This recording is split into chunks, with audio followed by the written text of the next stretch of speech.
Welcome, Legionnaires, to the Long Live the Legion podcast, where we talk about the Legion of Superheroes comic book team and break subjects down so that whether you're just out of the Legion Academy or you're a longtime veteran with a flight ring or somewhere in between, you get to know the team a little bit better.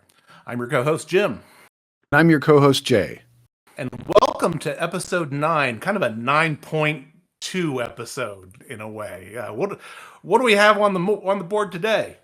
Today we are going to talk about who are the most important creators in Legion history. So we're going to break it down into 3 separate categories: the most important writers, the most important artists, and then sort of the final one is who we think are the 4 most critical creators, regardless of what they did with the book. And I will say this, since Jim already alluded to it, the reason why we say this is episode 9.2 is we've actually already tried to record this once and had a bunch of technical difficulties. So we're taking another shot for you because we thought this was such an important topic. We wanted to make sure it got out to the listeners. And we're new at podcasting, so we're finding out about things like backup recordings. Oh, yes. And just so many different things that you learn as you go. And that it's part of the fun of doing this. Exactly. In quotation marks. All right.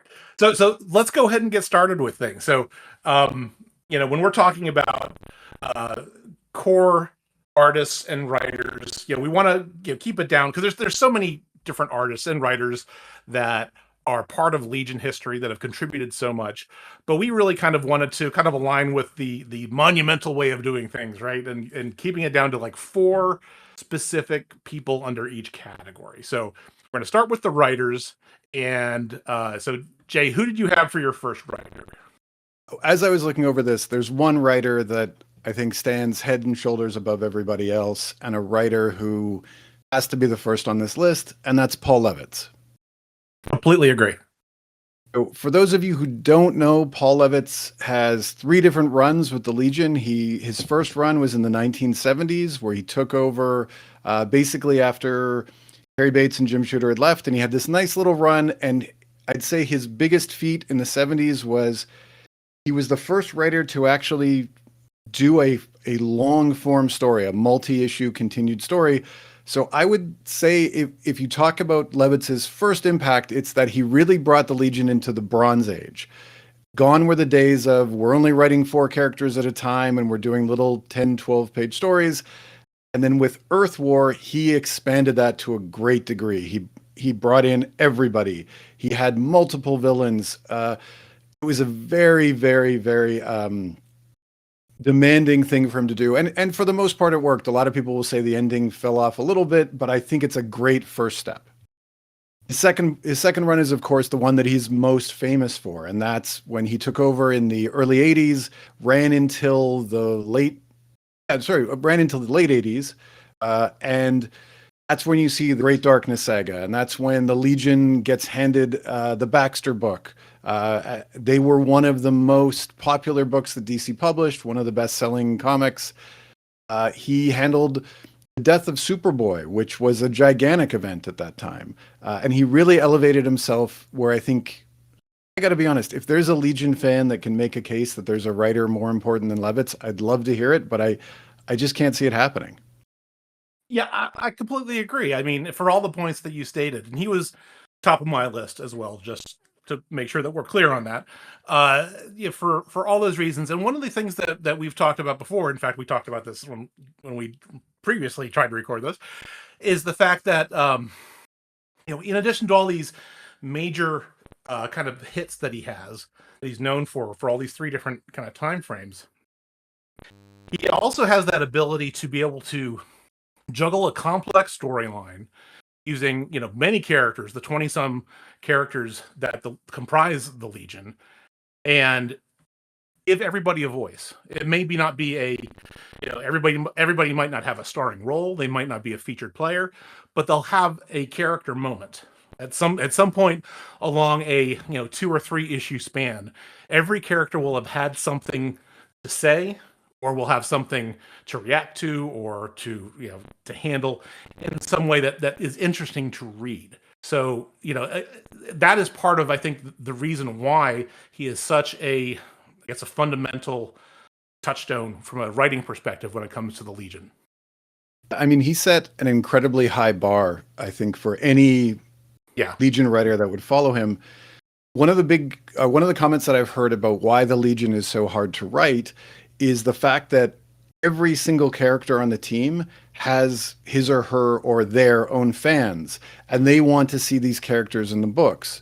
Yep. And to try to juggle 24, 25 Legionnaires and all the supporting cast and everything else, and make sure that you keep every fan happy is an incredibly difficult thing to do. And he seemed to handle it with, I don't want to say ease, because if the stories of his massive whiteboards in his office are true, this was not an easy task, but he made it look easy. He juggled all of these characters. He also juggled storylines about as well as you can. Every single book that you're reading during his run, it's got the main story, it's got subplot number one, it's got subplot number two. For the most part, all of them paid off. Like whenever I try to think of which Levitt storylines kind of got dropped and disappeared, it either happened right at the very beginning when I think they were still figuring everything out, or right at the very end when he knew he was leaving the book, and he kind of said, "Well, we're just going to finish it off at issue 63. I think we'll just end it there." Yeah. Yeah. I mean, I think you touched on something really important with what you just said there, and that was he makes it look easy, right? And I think with any kind of art form, whether it's writing, whether it's actual drawing art, whether it's making music, if somebody makes it look easy and then you go and try it, then you really understand, oh my gosh, this person is a master at what they're doing. You know, Yes. I'm a big David Gilmour fan from a music perspective. I could never ever play guitar like him, even though his playing is very it's not a very rapid shredding style, right? From a guitar perspective, it's a very kind of a slow melodic and kind of almost a cursive tone, if you want to call it that. I can't even play anything like him, right? But the way he plays makes it look easy. Similarly with Paul Levitz, when he's making these stories, they just seem like, yeah, this is meant to be. This is supposed to be how you do it. But when you actually try to put something down to paper, as we've seen with other writers, if you've ever tried to write something big yourself, it's hard. It's a lot of work.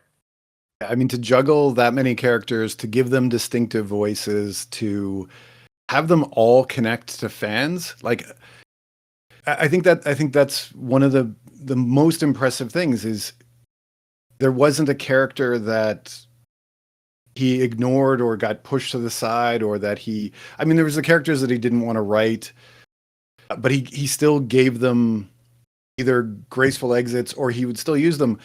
I always say one of the things that I'm most impressed by is when we talk about Legion writers, and I've joked about this in so many of my columns, how you can tell who is the writer's favorite, right? Like Oh yeah, this writer loves this character or this character. And I think back to Paul Levitz, and I don't think I could tell you who his favorite Legionnaires are even now. And I was stunned when I found out that one of his favorites was Karate Kid. And especially given what happened. Karate Kid was the one he was willing to kill off, like to kind of Yeah. to keep Keith Giffen and to keep Keith happy. He was like, yeah, no, that's fine. Let's do this. Which I think tells you, one, what kind of team player he is, but two, he understands the story is more important than his preferences. For sure, for sure.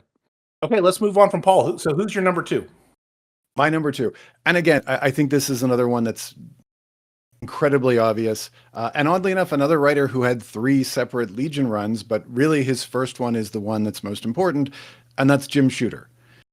When Jim Shooter came on the Legion, he turned the book into, I would argue, one of the best books that DC Comics was publishing in the mid to late 60s. He revitalized the title. I know a lot of DC fans will hate when I say this. He marvelized the book in that it became about characters and personalities and relationships. And then when you think of all the characters that he created, both hero and villain, Pharaoh Lad, Karate Kid, Princess Projectra, Shadow Lass, Chemical King, The Fatal Five, Mordru, and I'm not even getting like I'm not even touching everything. He, he essentially wrote the Bible for which future Legion stories would rely on. No, absolutely. I mean, I have Shooter on my list here as well for the same reasons. I mean, when you think about the Silver Age, and I have another Silver Age writer on this list, but the Silver Age was kind of just there, right? It had Silver Age stories had a fairly formulaic approach, and the Legion might have had a little bit more variety than most Silver Age books at the time, but it was still, kind of its own. It was very fairly basic. And then when Shooter comes along, there's a lot more depth, a lot more action. You have consequences in a lot of cases. I mean, there were some situations where you had consequences in the prior to Shooter as well, thinking mainly around Lightning Lad and things like that. But they seem to raise the stakes a little bit with regards to some of the characters and the events that were happening during Shooter's tenure. When you talk about consequences, I think that was a really big change, and I agree. That was a great point because the previous runs, like something bad would happen and nobody seemed to care or respond, but Shooter actually brought that sense of, hey, this character's dead, and now we're feeling bad about this. Like I think of Triplicate Girl, one of Triplicate Girl's selves dies and blah, nothing happens. Whereas when Pharaoh Lad died, he did an entire issue of them actually dealing with sadness, and that had never been talked about in a Legion book before. Right. Yeah, I mean, it was just a little bit more dynamic storytelling, which was great for the '60s, and I think great for DC and the Legion in general. And in fact, I mean, to the point that we're making here, I think his storytelling to be to be more Marvel, to use your phrase there, probably did a lot to help make the Legion a lot more interesting for people. I think so. I agree. Yeah. And then when he came on in the 70s as well, I mean, part of it was fan service. It was giving the fans what they wanted to see. But the other part of it was putting somebody on the writing job. I mean, I think, it was him and Carrie Bates sharing the writing task at that time. And Carrie Bates was always very afraid to write more than 4 or 5 characters at a time and was really sort of limited. Whereas I think Shooter came in and said, I'm going to expand, I'm going to make it a little bit bigger. And you could just feel Shooter's enthusiasm for the characters. And I think that's always been one of the big strengths he's brought whenever he wrote the book. Absolutely. I mean, I think we can talk probably a little bit more with some more interesting discussion around his work in the 3 boot, but that's probably best left for a whole other discussion. So cool. We got Paul Levitz, we got Jim Shooter. Who's number 3 for you?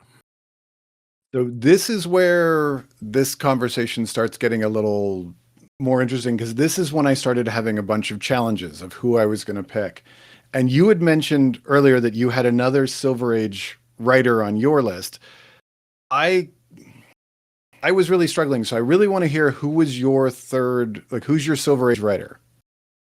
The other Silver Age writer that I have on my list is Edmund Hamilton. And it's one of those situations that I have him on the list here more for the fact that we don't get to Jim Shooter unless we have Edmund Hamilton, right? And there were some of these stories that really kept the flame alive, if you will, as far as kind of really getting into the characters from a Silver Age perspective. Now, obviously, it's a Silver Age, so it's not going to be anything deep. But Hamilton essentially kept the flame burning until somebody like Jim Shooter could come along and really take the team in a different direction. Yeah, and I agree. I mean, Hamilton is this incredibly important figure in those early days of the Legion. Where I got caught was I couldn't figure out, as I was reading over these books and I was looking over what he brought, whether it was Edmund Hamilton or whether it was Jerry Siegel, who was the person really holding the torch, so to speak, for those early 60s stories. Because when you look at both of them, and they essentially wrote the same number of books, like Hamilton wrote 30, Siegel wrote 29. They're both bringing new characters. And I would argue Siegel actually created more Legionnaires than Hamilton did. So you could make that case that he gives us more of what the team is at this time. I would also probably argue that Hamilton's stories are better. Um, so so it was kind of like a, six in one hand, half a dozen of the other. And I know when we start talking about artists, we're going to have this same sort of thing, same sort of conversation.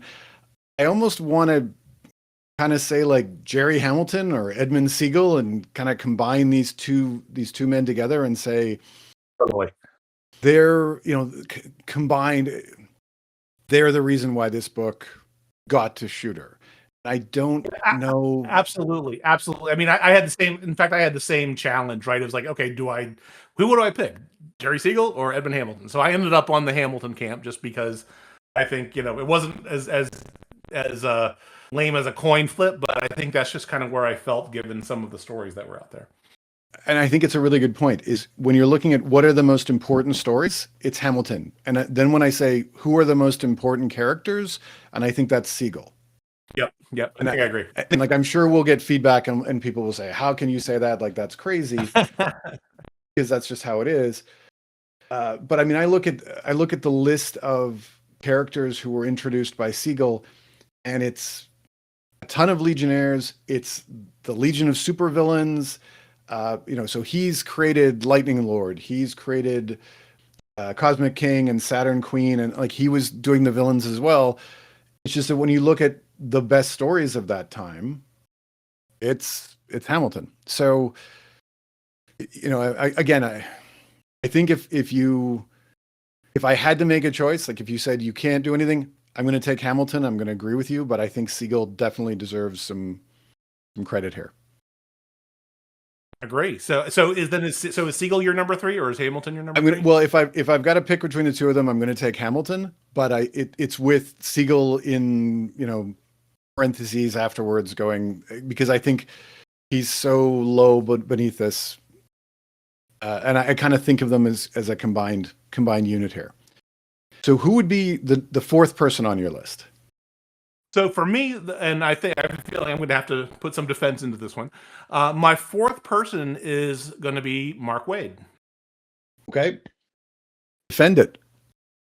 Okay, so here's my case for why Mark Waid is part of this list. It's just because he's been so involved in 3 distinct phases of the Legion. In fact, kind of 4 if you think about it. So, as many probably know, he was the person behind the Who's Who in the Legion from the 1980s. I guess this is around the same time as the Baxter run, and not only that, when 5 years later began, he was actually one of the original editors of that before he left. He was very much involved in fact, he was one of the co-plotters, co-writers of that first year of the post-Zero Hour Legion. So he was very much in play during that. And then finally, of course, he was the force behind the 3-boot, which, had, we could have lots of arguments and debates about different aspects of the 3-boot. What was good, what wasn't. There was a lot of good. There was a decent amount of weird and kind of bad choices as well. But overall, from a storytelling perspective, I think it was very good during his tenure. We can that's probably a whole episode worth of discussion right there. But overall, when you look at all the things that he's been involved in from a Legion perspective, he, I think, is my fourth choice for this particular honor. I actually give you 2 more defenses. And then I'm going to tell you why you're wrong, but I'm going to give you 2 more defenses. I'm kidding. So also, he helped with the end of an era. Like, he helped wrap up the OG Legion. That's right. So he was part of that writing as well. And I think, and I'll be honest, for a story that shouldn't have worked and had tons of problems, I think he did as well as you could have done in that situation. And we can quibble and argue about what we would have done, but I will give him credit on that one. And he also, I was thinking about this when you mentioned his writing on Who's Who. He actually wrote and I can't remember when this came out, but another independent publishing company published, and I want to say this was back in the 80s, an index to the Legion of Superheroes. Do you know what I'm talking about? I vaguely know what you're talking about, and I remember that he did have something to do with that. Although I don't. That wasn't official. That was not an official DC production, Not at all. It was a correct? different company, and it was, and I have 3 or 4 of them, and I think it was a 5 or 6 issue run, and I could be very wrong on that. And I believe he wrote the synopsis for every single issue. I mean, look, I will give Mark Waid tons of credit on he is as big of a Legion fan as there can be, and he knows more about the Legion than possibly anybody else walking around on the face of the earth. My the reason why Mark Waid didn't make my list was because for each of his runs, whether it's like as the editor to start on 5 years later, or when he did the post zero reboot or the 3 boot, in each case, I don't think you finished his run thinking, wow, he knocked it out of the park and he succeeded in what he was trying to do. And I don't even know, I think he would agree. Like, I think he missed almost as much as he hit. So for me, the number 4, and this was a tough one because it was Waid or the pair that I chose. I went with Dan Abnett and Andy Lanning for the 4th on my list. And I chose them for essentially 3 reasons. The first reason was they saved the reboot Legion. Like, without their work, that title is published. So we got an extra 5 years of solid Legion stories, thanks to them, taking the book in a different direction, rethinking everything. Okay. The second reason why I picked them is, to me, they brought back 2 things that I love about the Legion. And the first one is they brought back the sci-fi element. They made it feel futuristic. They made it feel like we were in the 31st century. And that's part of, Olivier Coipel's art, but it's also just the way they handled the stories. And yes, sometimes it felt like a bad Star Trek episode where they were just throwing in technobabble. But it at least felt like it wasn't a book that was taking place in our era, but out in space. And the third reason I picked them is their peak, so their highest point. And I would say they've got 2, they've got 2 that I'll say were their peaks. So the Legion Lost miniseries, which for a ton of Legion fans is like the best Legion story ever. And I think those first 8 issues of the Legion, I think those 2 stories are better than anything Waid gave to the franchise. And so that's why I pick Abnett and Lanning for my number 4. Well, so now allow me to explain why you are wrong. Thank you.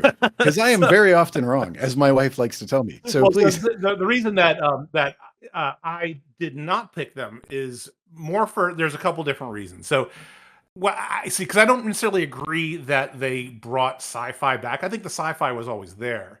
I think they turned it and made it into more of a paramilitary twist, if that makes any sense. Yep. Which I'm not sure if I appreciated that. They also kind of did away with any use of magic in the Legion, which also is something that I felt was kind of missing. But overall, I mean, you have valid points about the stories, that's for sure, right? And they absolutely did save the reboot Legion at the time, because it was, as the sales numbers show, it was just a bad time. And some of the stories as well.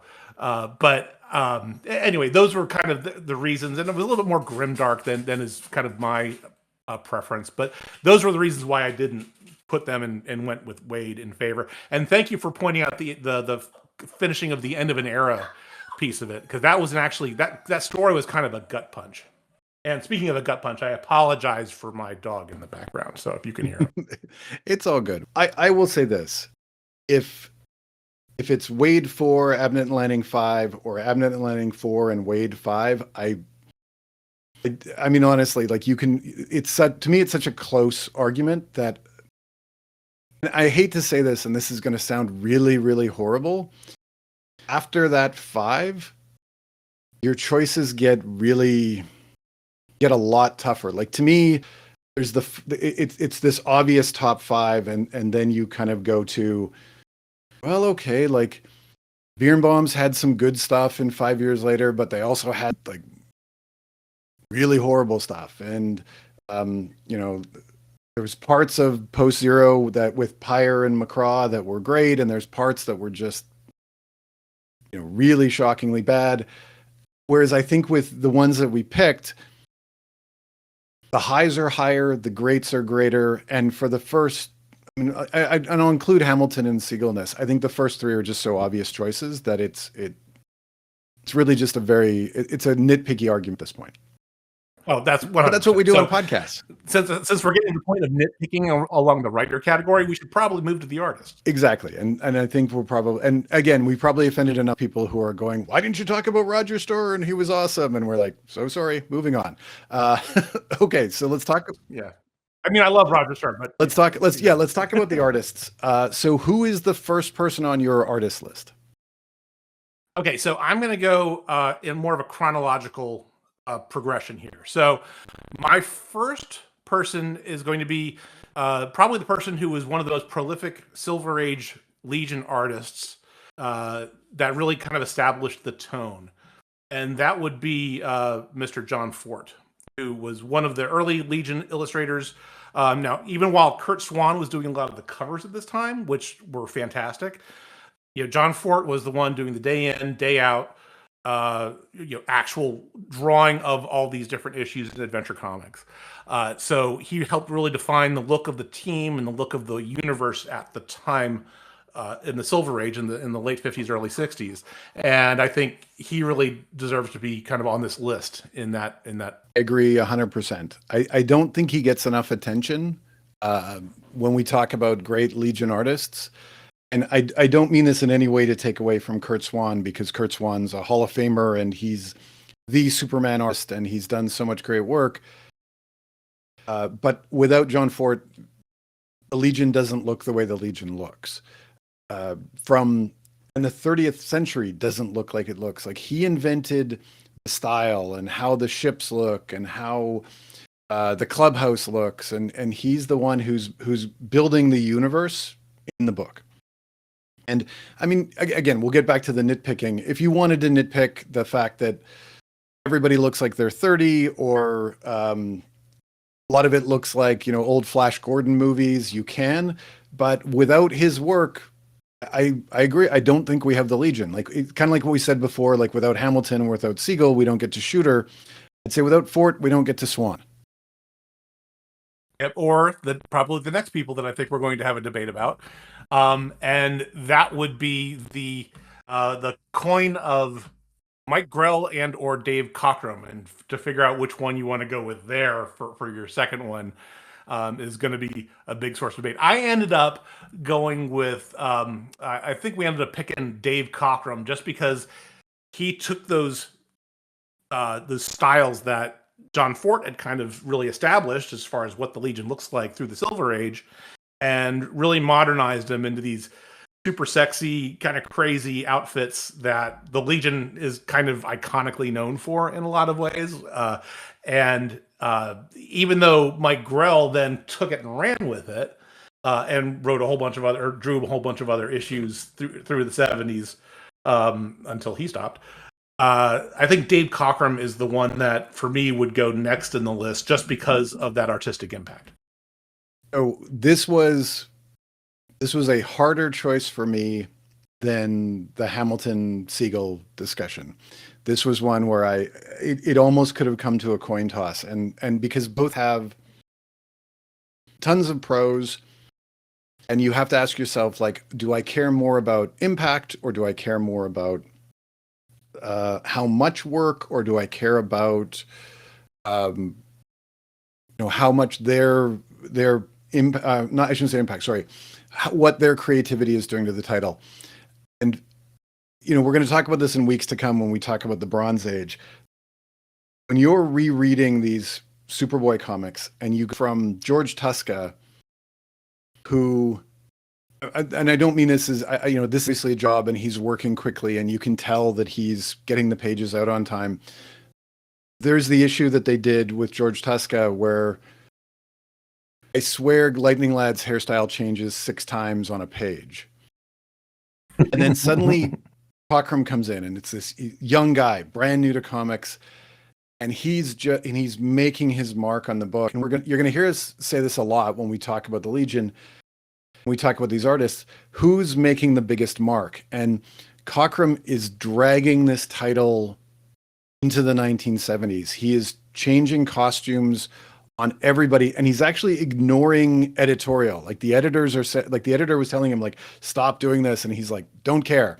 And he just kept going because he knew, like, we can't keep doing these 60s costumes.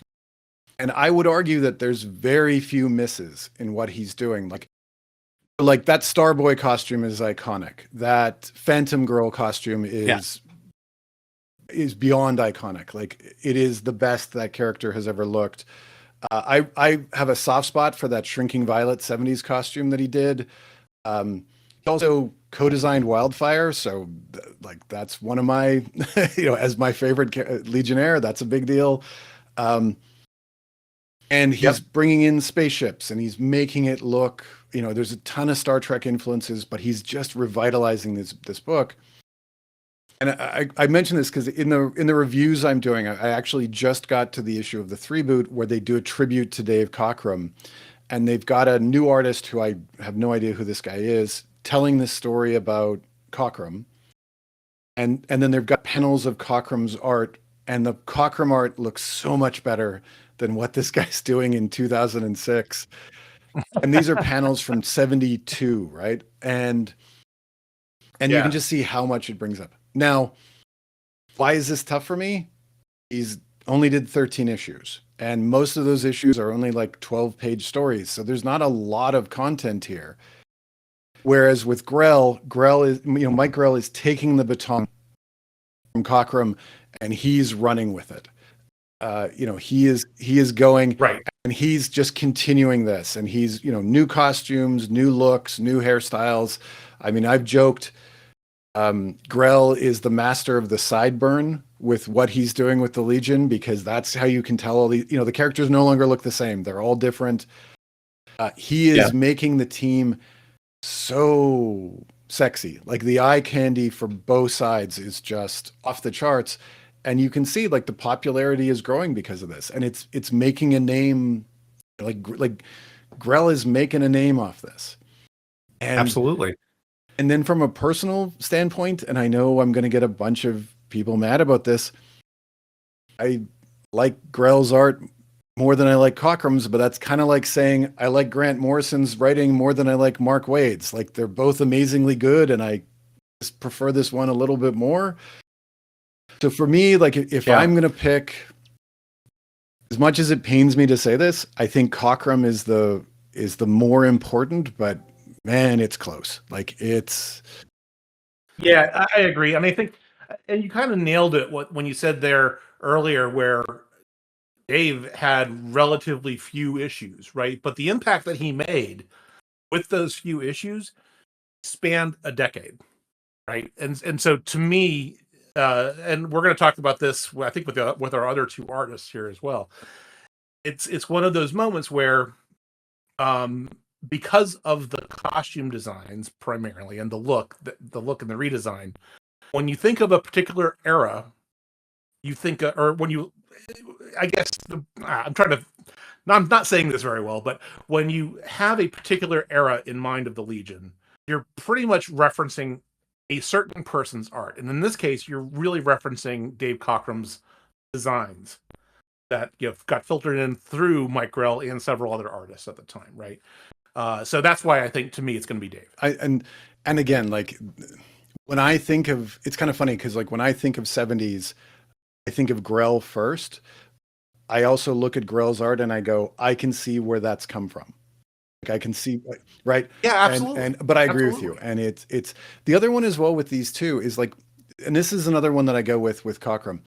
It's 13 issues. It's not a lot of pages, but yet even in 2025, every Legion fan who's been a fan for a while connects Cockrum with the Legion.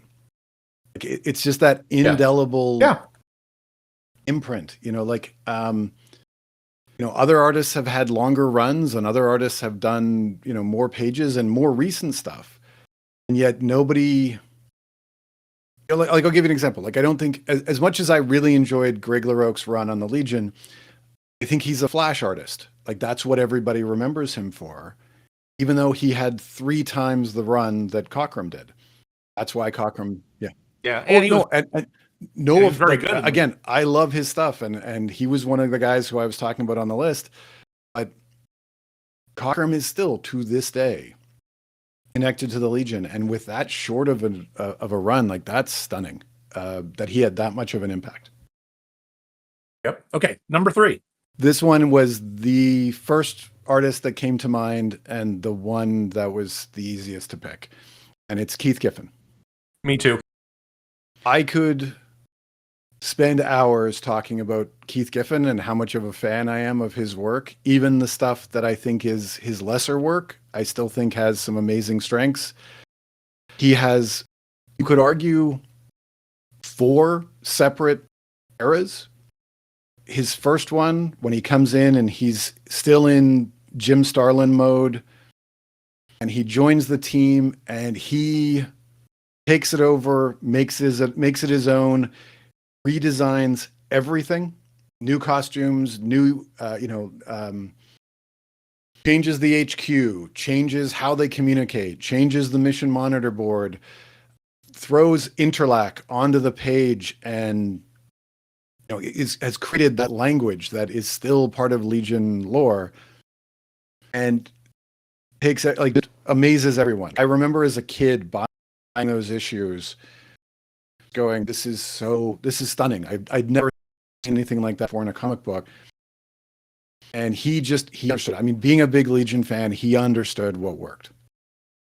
Absolutely. And I agree with your assessment of the different eras he was involved with. And, when you think about some of these iconic Legion stories, again, since he and Levitz worked hand in hand a lot of the time, especially in kind of that Jim Starlin mode that you're kind of talking about there, that had a very distinct look to it, right? When we were talking about the Cosmic Boy miniseries, right? That had a very much look of its time, of the mid 80s, but it was still very distinctively Keith Giffen.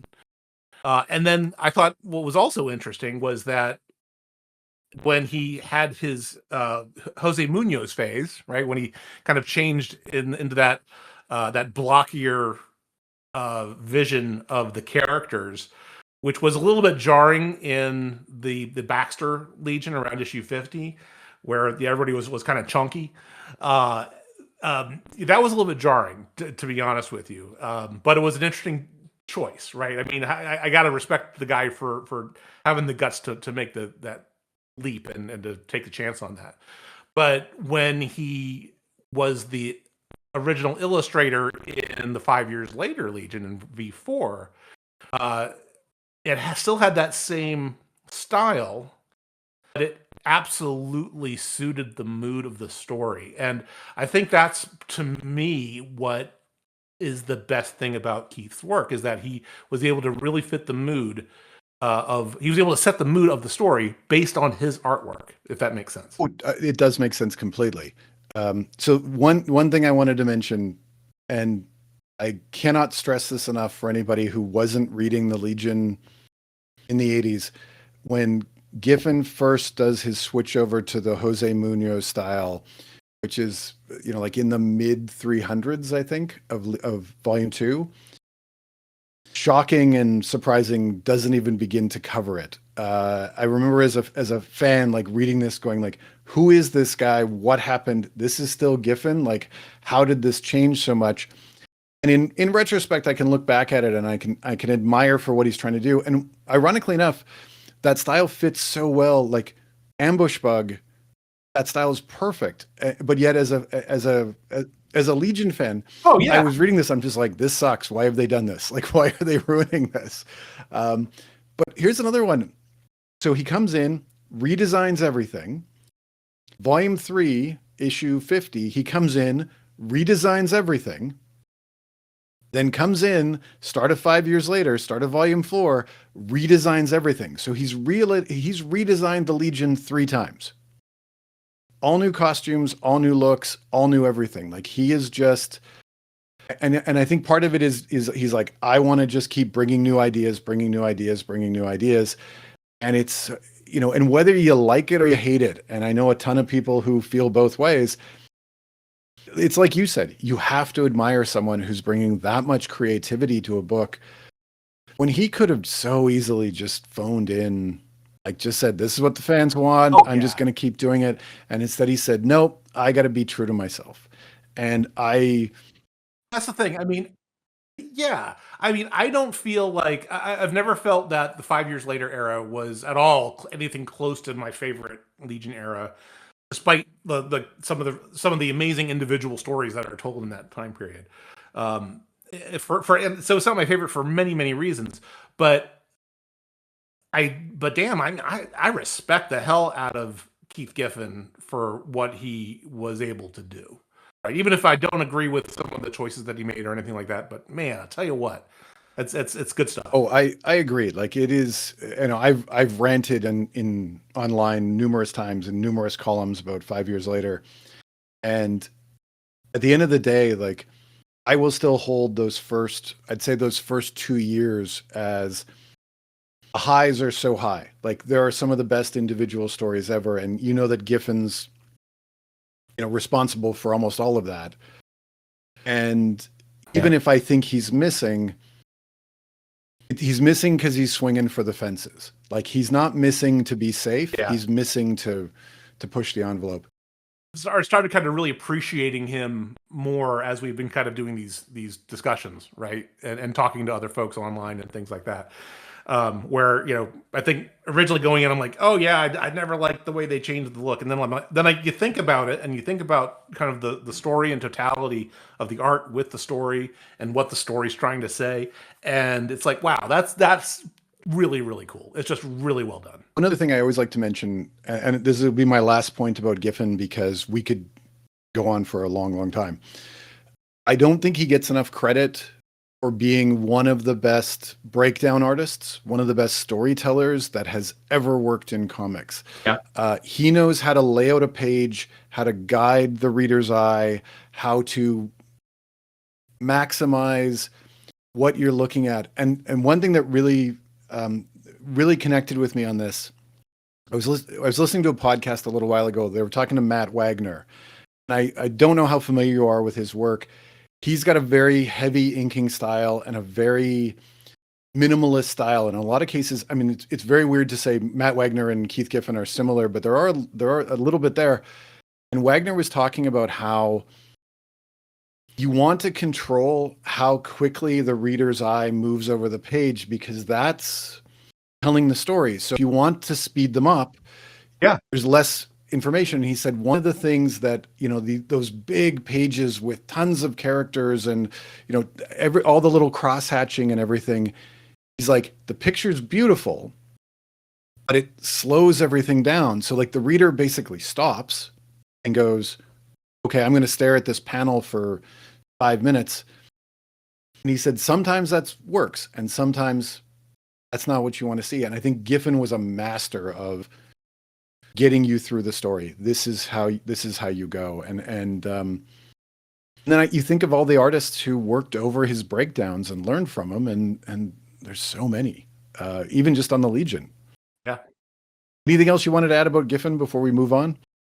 No, I think we've said everything we can say right now about Keith. That's perfect. All right, rest in peace. We lost him just like last year, I think. So, yeah, it was, and it's I'm glad. It's always a shame.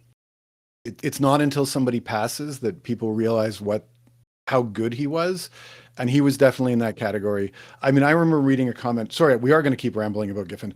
I remember reading a comment where somebody actually said he might have been more important to DC Comics than Alan Moore. And I was like, well, I don't know about that, but he's definitely like, yeah. And he also released a podcast. So if you haven't listened to that podcast, definitely do it. Oh, I agree. It's I think three or four episodes, and he He does not hold back. He is telling you what he thinks, and it's great. Okay, number 4, our last artist. Okay. Oh, I was going to let you go first because I know your number 4 is the one you feel the most passionate about. So, Okay, so we'll go ahead and do this. And so, in the spirit of associating a particular artist with a particular Legion era, mine is my last pick for artist is Jeff Moy. And the reason I say this is because when you think of the reboot Legion, chances are you're thinking of, in your mind's eye, the picture that comes to your mind is a character in the Jeff Moy style, whichever Legionnaire you're talking about. Just because he had such an impact on that book. He illustrated the reboot Legion pretty much the entire way through. I mean, he had a few days off and issues off where he was working on other stuff and whatnot, but he pretty much ran the show from a Legionnaire's perspective, art wise, from Legionnaire Zero all the way through the DNA stories took over. In fact, I think he illustrated the last Legionnaire. His last Legionnaire's issue was one of the first DNA issues, and it was, in fact, it might have been the first DNA issue. And that I got to say, when you look at his art from the very beginning to that issue, that last Legionnaire's issue is amazing. The art in there is just so good. It's so clean. Even makes the characters older a little bit, because I know he's or his style got labeled the Archie Legion in a lot of cases. I think originally kind of in a derogatory fashion, but I think fans kind of owned it. And I just think it's great. And I love his work. I've gotten commissions from Jeff at cons. He's a great guy. I can't say enough good things about why he should be on this list. And I think you pointed out in another discussion that we had that he has, I think after Keith Giffen, he is the most prolific Legionnaire artist. That is true. Yeah, he's got 5 years of almost uninterrupted Legion work, and the times when he was missing, I think it was to do annuals. So when he misses he, and I don't think he gets enough credit for this. He gave you 22 pages a month, and 22 really good pages. There was no cutting corners. You could see that he learned on the book. Like you said, like his final issues, it was kind of a real shame because the stories didn't match how good he had gotten. But he became just this solid creator who brought an energy to that book that I don't think a lot of artists have ever matched. And I've said this a few times. If Jeff Moy had been given, say, Young Justice or New Mutants or another book starring teenagers, or like Impulse or Superboy, I think we'd be talking about him in a very, very different way now. And I think he would be a much bigger name in comics if he'd gotten that run. And it's kind of unfortunate that, as great as it is for us to have enjoyed his run on the Legion, I think it's unfortunate that he didn't get wider attention. Which is weird, right? Because I was just gonna say it was weird because you have. I would say that there is only a kind of a stone's throw difference between Jeff's style and someone like Tom Grummett at the time, right? Who was doing Superboy and he did some Robin issues and things like that. They both had that same kind of almost anime-like quality to some of the characterizations and some of the characters and things like that, yet still keeping it within the bounds of kind of a reality feel, right? And that always just kind of, I found that odd, but it is what it is. And like I said, there's other things you can find Jeff's work on. He absolutely, it's funny, he did his first Legion appearance, if I'm not mistaken. He did one of the chapters of I think the first Legionnaire's Elseworlds annual, which was written by Mark Waid, funnily enough.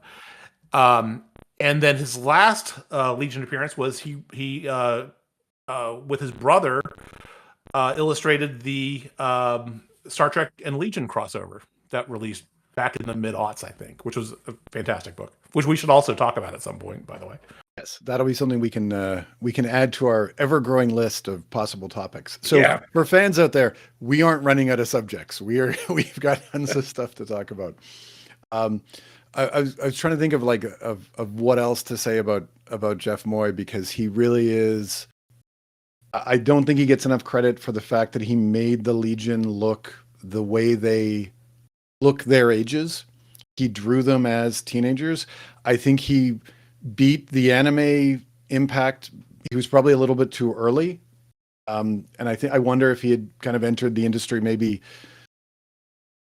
5-10 years later, if it wouldn't have been a different story. But it does kind of show you like how, if you get on that right book, or if you get on that right, if you have the right character, that kind of makes all the difference. Because I agree with you. Like, there isn't a big difference between Moy and say Grummett, or I was thinking, or somebody like Todd Knock. And yeah, the fact that Moy isn't in that same category, it kind of blows away. I'm also surprised DC wasn't ready to do anything else the moment. I mean, unless he decided I'm done with comics and I need a break, which is entirely possible. That was a huge workload that he did. And I could see him wanting to do something different. Yeah.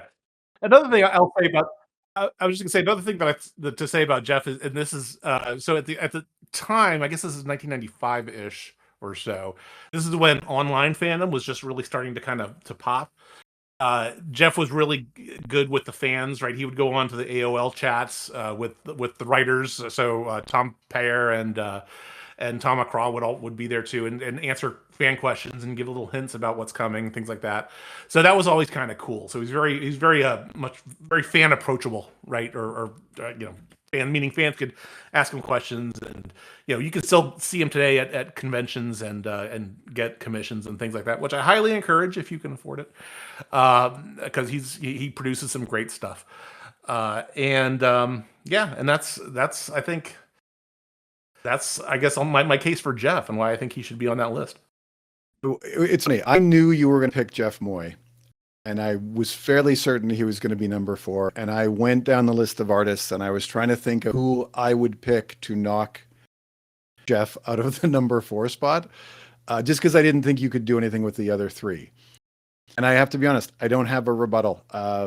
As good as some of these artists are, and I could make cases for Olivier Coipel, who I thought was brilliant, especially in the Legion. Legion Lost was a little rough, but he got amazing.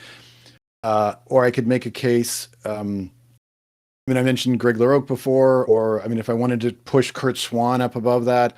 But at the end of the day, the thing you said right at the very beginning, when you picture the reboot Legion, you picture Jeff Moy. That to me it's the exact same case we made for Fort and for Cockrum and for Giffen. Yep. They defined that era. Yeah. Right? And so I guess I could make the case Barry Kitson could be on that list as well, but not ahead of Moy. So we'll just leave it at that. I think we're good with artists. And again, yeah, I agree. Maybe hypocritical on my part, right? So I'm putting Moy on this list, but I'm not putting Chris Sprouse. Meanwhile, Chris Sprouse had created the character design that Jeff Moy used for the rest of his time in the Legion. Yet for the 70s, I'm picking Dave Cockrum, but then Mike Grell kind of went to fame with those designs. So, but I picked Dave Cockrum in the 70s pick. So I don't know. Maybe I just have a double standard. Well, you know what? We all have double standards. That's pretty normal. I kind of go with this, and I think the case would be, maybe it's because Chris Sprouse has gone on to do much, much bigger things. I think very few people connect Sprouse to Legion, even though he made those designs. And like even when I was looking at it, and whereas Moy is the Legion, like Moy is directly connected to the Legion, which is why I would make this case. There's one thing I was going to point out before we get to who are the 4 most important, and we talk about the big monument.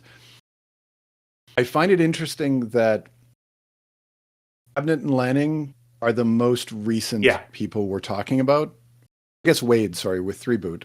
And 3 Boot ended 2009, 10. So there is nothing from the last 15 Well, years of the technically, Legion. Levitz's third pass was right after the three boot. So Okay, no, true. That's true. So is there any other artist you wanted to talk about, or are we? no, you made a good point about Barry Kitson on that because Barry's is a great artist. He's a great dude. Also, you can see him at conventions. Highly recommend that you go up, give him a few bucks and get him to sign something because it's or have him give him a commission because he does just great work. He's a cool dude too.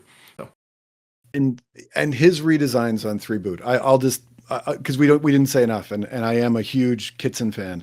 His redesigns on Three Boot are amazing. I think he got the characters; they look so good. I kind of can't say enough. Like he's just so talented. It's scary how talented some of these people are. and you know what? And Jay, I am going to say one other thing. I am going to say, I'm like, I am going to call out Ryan Sook for his work on the last regular run of the Legion, if we want to even call it that. Just because his art was basically the best thing in that run. I just want to put a call out and just because when we're talking about, recent things that happened in the last 10, 15, 20 years, I would like to at least acknowledge that Ryan did a hell of a job with the art in that particular run. Yeah, I agree. I'm glad you mentioned that. That was as I was looking over the list of artists, his name always jumps out. Yeah, he did a beautiful book. It's a shame that the stories didn't match what he was doing, but his stuff was incredible. I'm going to make one other call out before we move on, just because I don't think this guy ever gets mentioned. He was in the Silver Age. His name's Jim Mooney, and he basically co-created a bunch of Legionnaires. And I don't think we sort of mentioned what he brought. So just to give you the really quick list, and I'm going to go very fast. Mooney co-created Bouncing Boy, Brainiac 5, Triplicate Girl, Invisible Kid, Phantom Girl, Chameleon Boy, Sun Boy, and Shrinking Violet.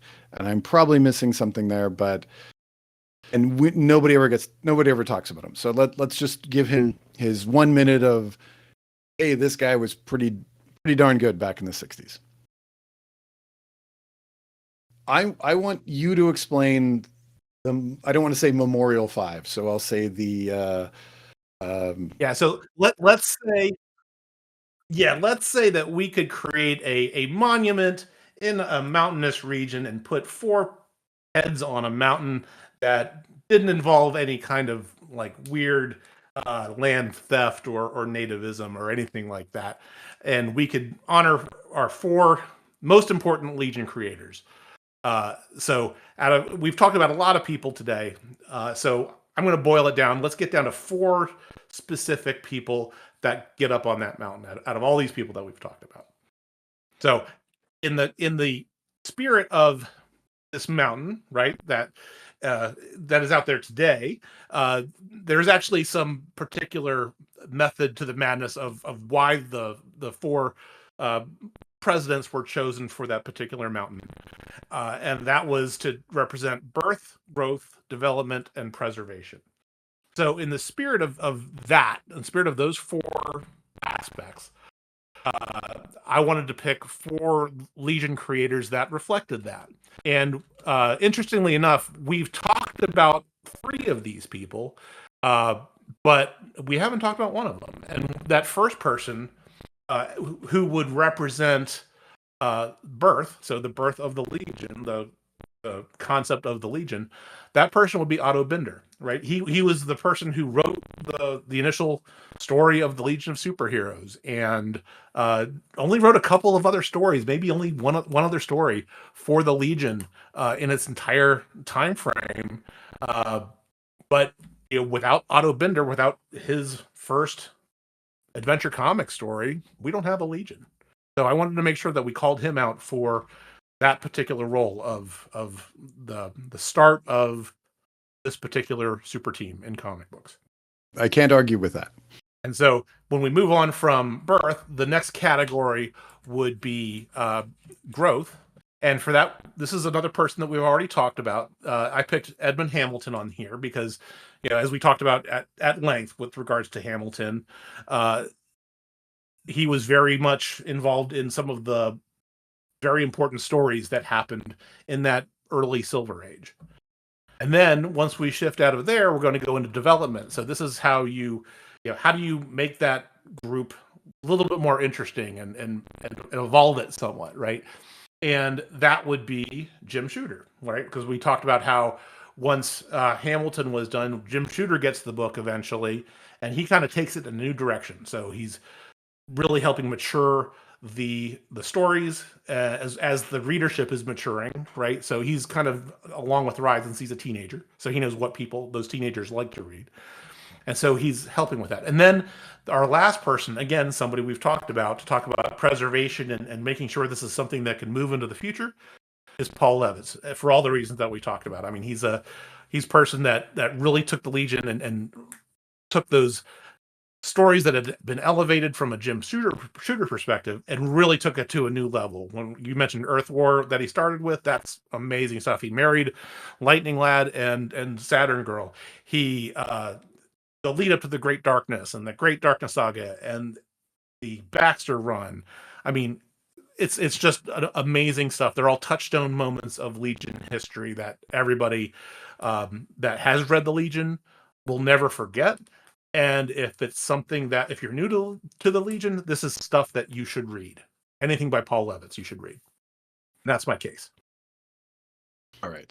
So the more I thought about this, like I didn't come into this thinking of like, birth and like the different categories. I instead just thought of, if I was thinking about the four people who are the four most important people to the Legion, or the four people who did the best Legion work that we could think of. And so I was throwing out the idea of like who sort of built this up or who did this, but it was more the idea of who in the past, because whenever I think of these big monuments, I always think of people who their work is already sort of gone. And I said, it's got to be, I wanted to have two writers. So I said, okay, we got to have Levitz and we've got to have Shooter. So those are my two writers. And I said, we need two artists. We have Giffen. And then I thought, which artist is the one who, and I kind of came back to who drew the Bible. And so even though he's not on my top 4 list of artists, I actually put Kurt Swan on this. Because I was thinking those are the four that gave us the base, the structure that the Legion is built on. And I know it sounds crazy to say that Swan is not one of the 4 best art or four most important artists, but then put him on this monument. But it was what is my structure? And I know I'm probably contradicting myself, but that's where I went with this. But having said that, I really, really like the 4 that you came up with. My only thought was just right, exactly. I mean, that was the one thing I did notice, that mine were pretty much all writers. So maybe I'm just that much of a DC head that's kind of how I short circuited this. I don't know, because I do feel like I should have an artist on there too, but I can't really figure out how to do that. And not completely break my list. So I think I could probably think about it and figure something out. But yeah, that I did notice that about my list too. So yeah, but yours is a great list. I love it. Well, it's always tough because when you think about it, all depends on what is your criteria for this, right? So the moment you said birth is one of my criterias, like Otto Binder goes to that list, and you're right. Without him, this idea doesn't happen. And we didn't talk about him enough, which was probably bad, but the fact that he only did 2 stories is the reason why. And then I was thinking, my comparison was this: if I was doing a monument to the X-Men, Stan Lee and Jack Kirby go on that monument. They created the X-Men, but I don't know if anybody views them as 2 of the 4 most important people in X-Men history. And I will get pushback on the statement, but like, because their X-Men was kind of mediocre. Like they were knocking it out of the park on Fantastic Four and on Avengers and on but their X-Men kind of just floated and the audience didn't really respond. And it Yeah. wasn't until Claremont and Cockrum and Byrne and then Jim Lee, I think, like everything sort of changes. So it all depends on what the criteria is. So I really like your list, and I think it matches your criteria perfectly, and I can't argue. And I know my list is Absolutely. probably contradictory, but that's why we have these conversations, right? Guess what, Jay? We have mail. So on Blue Sky, which is, I guess, the official social media home of the Long Live the Legion podcast, regular Jim, who is Jim from the our friends over at the Legion of Substitute Podcasters podcast, he actually responded to our message about episode 5. And if you'll recall, episode 5 was where we talked about what makes a good Legion creative team and how the Legion might come back in the future. So kind of a cousin to the discussion that we're having today about what makes what are the good, the notable Legion writers and artists over their history. Similar kind of story, right? Similar kind of topic. So Jim had a great comment with regards to his take on how the Legion might come back. So he writes, I'm catching up on the Long Live the Legion podcast episodes, and this episode is very interesting as it discusses how the Legion might be revitalized for 2025 and beyond, and the challenges that faces. Personally, I think a more radical approach might be needed to carve out a new market. I think it might be worth looking at contemporary things that are similar to the Legion and are incredibly popular in that space. The most obvious that jumps up at me is, of course, My Hero Academia, a large young superhero cast with a utopic view of heroism that also examines its flaws. I'm not talking about emulating the manga style so much as one even exists, but simply underscoring that an upbeat, positive superhero action adventure series is something that clearly has room to be served. That said, MHA has a lot of advantages that the Legion doesn't. A regular weekly schedule, which I think is a big reason manga has a leg up on monthly comics in general. Cross-media with both TV shows and feature films, and of course, mountains of merch.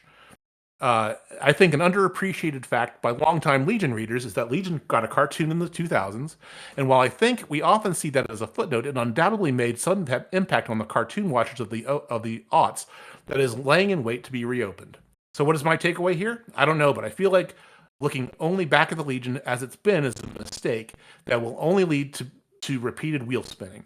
A look at the larger young adult media landscape might be the ticket to getting the Legion back in the public eye. And thanks, Jim. That was absolutely well said.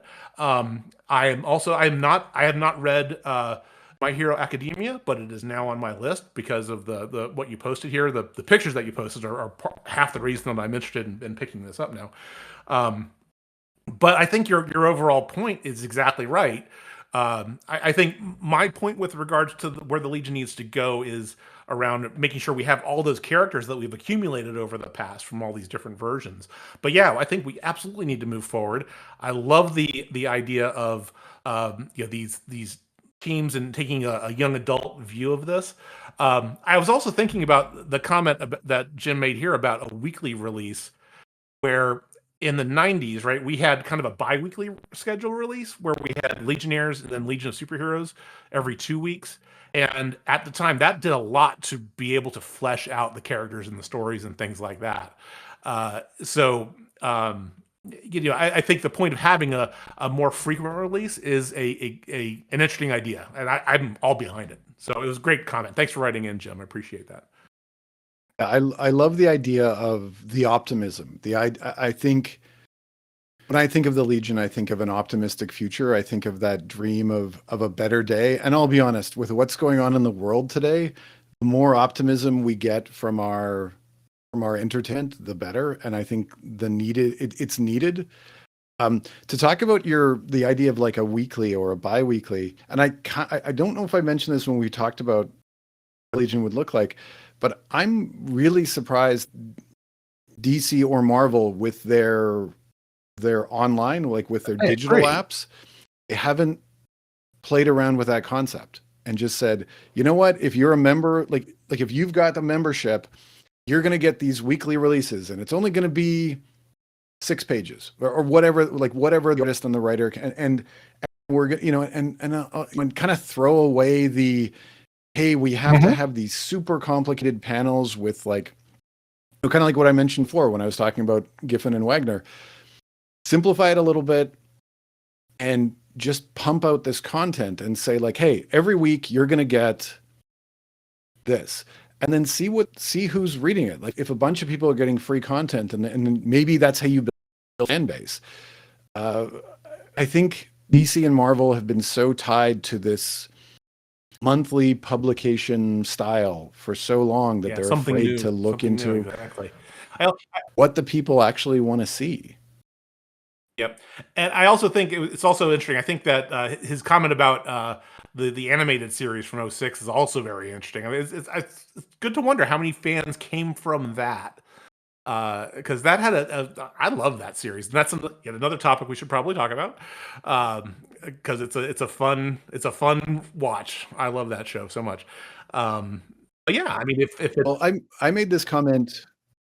Sorry, I was just gonna interrupt. Sorry, I just recently in the last column I wrote, I was talking about XS, and I said her appearance in The Flash might make her the most recognizable yeah, Legionnaire right now, just because of that audience. Like when you've got millions of people watching a television show, and I don't know how many people watched that animated show, but I'm sure it was in the millions, and so they know these characters from this, and I agree completely. Like that is an audience that they yeah, just are not. and to your point about XS and the Flash, I mean, it was different. The alter ego was different, right? It was Barry and Iris's actual daughter versus granddaughter or whatever. But the character, the XS character, is there. So I mean, and I always had this. I was always scratching my head about this at the time myself. I'm like, why did? And this is honestly, this is a criticism of Levitz, right? Why did Levitz just kind of put XS on the back burner when she could be doing things with the Flash for a decade? Then they bring her back in the TV show. They bring XS back, not Jenny, and not do anything in the comics with the XS character. It just didn't make any sense to me. But hey, what do I know? Yeah, I mean that thing that everybody talks about, like how can you monetize the fan base that's going to these movies and that's watching these TV shows to get them to buy comics. And this has been a discussion forever. And yeah, I'm sure, I'm sure there are smart people working for DC and Marvel who talked about this. It just seems Yeah, like they miss this every single time. And I don't know.